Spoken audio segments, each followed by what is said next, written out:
Mr. Chair, we have said it continually. The Nakba against the Palestinian people never ended. No chapter darker than that which our people in Gaza have suffered for the past year.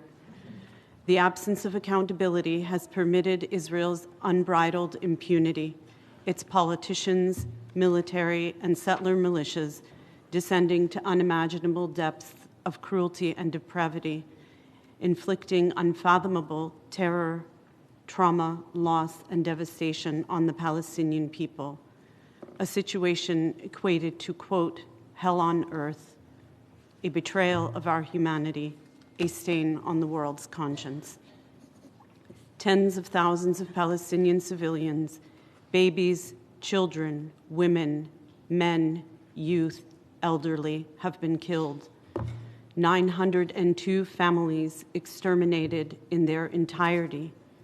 Thousands more civilians are unaccounted for, crushed to death under rubble, bodies shredded or burned beyond recognition, or buried in mass graves.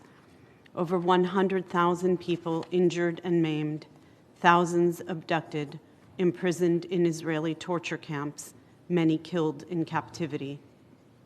2 million people forcibly displaced over and over again, hunted down by Israel's occupation forces from one corner of Gaza to the other, where over 80% of civilian infrastructure has been decimated and nowhere is safe. Today, north of Gaza is the epicenter of Israel's genocidal onslaught.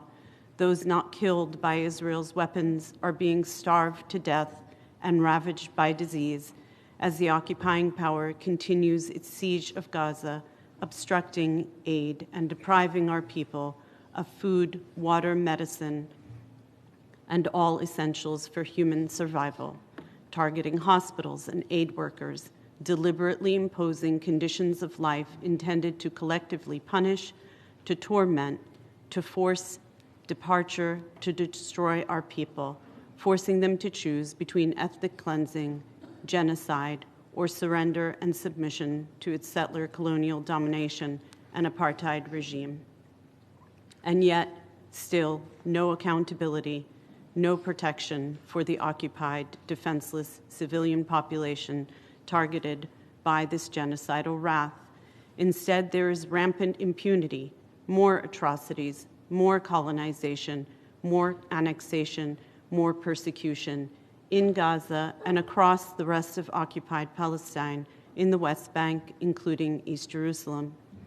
Instead, war criminals are perennially shielded from accountability by the U.S. veto in the Security Council, by an inability or unwillingness to implement resolutions even when adopted, by a failure to uphold legal responsibilities and impose consequences in the face of flagrant violations and grave breaches of international law.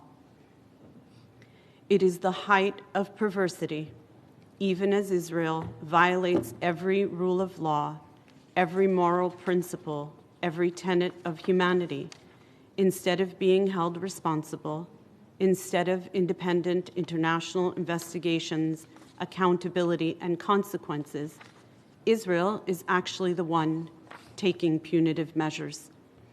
The case of UNRWA is the most recent glaring example of this. Israel attacks UNRWA facilities, targets and destroys shelter for the displaced, killing and injuring thousands, murders UNRWA staff, obstructs its humanitarian mission, smears and libels the agency, and passes so-called legislation to outlaw it. Yet perversely, Israel claims it is the one under attack by the UN, even as it is the one waging an open war on the UN, not just on UNRWA, but on the Secretary General, on special rapporteurs and commissioners, on the Security Council, General Assembly, Human Rights Council, the ICJ, the ICC, on this committee, on every single country that dares to speak out, on the entire UN system and the international community it represents. It is a methodical, unprecedented, all-out attack in violation of the UN Charter, international law, and UN resolutions, and begging the question of how Israel remains a member of this organization. Instead of international law being upheld, as High Commissioner for Human Rights Volker Turk has warned, the international rule of law is being progressively dismantled.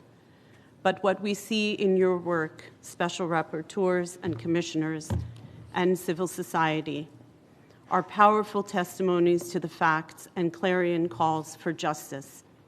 We see that there are many who refuse to allow this dismantlement of international law, to allow the perversion of the law and perversion of the truth. We see those who will act with courage and principle to safeguard international law and insist on its respect, to uphold human rights universally and demand justice. We have tools afforded to us by international law to end this impunity and must use them as a matter of urgency. This has been the state of Palestine's abiding call for accountability for all the war crimes, crimes against humanity, and acts of genocide committed against the Palestinian people, and we remain unwavering in our commitment to realize justice for them. With the recent advisory opinion by the ICJ on the illegality of the Israeli occupation and the General Assembly resolution that followed, clearly affirming the obligations of all states to bring an end to this abhorrent situation, including by means of a halt to arms transfers, ending all dealings with settlements, and other measures of accountability. With the ICJ provisional measures orders in the case initiated by South Africa under the Genocide Convention, and with the mounting global awareness, protests, and demands for a ceasefire, for an end to the genocide, for an end to Israel's occupation, and for a free Palestine, we believe we are at a turning point. Although the days have never been darker, the prospects for justice and accountability have never been greater. The responsibilities of the international community are no longer up for debate. They are explicit and urgent. We must stop this genocide, hold perpetrators of war crimes accountable, and end this illegal, immoral, and inhumane occupation, which stands in defiance of every legal and moral principle. We owe it to the Palestinian people and to future generations in our region and around the world to preserve and uphold the rule of law and to move beyond words and pursue justice with conviction. I thank you, Mr. Chair.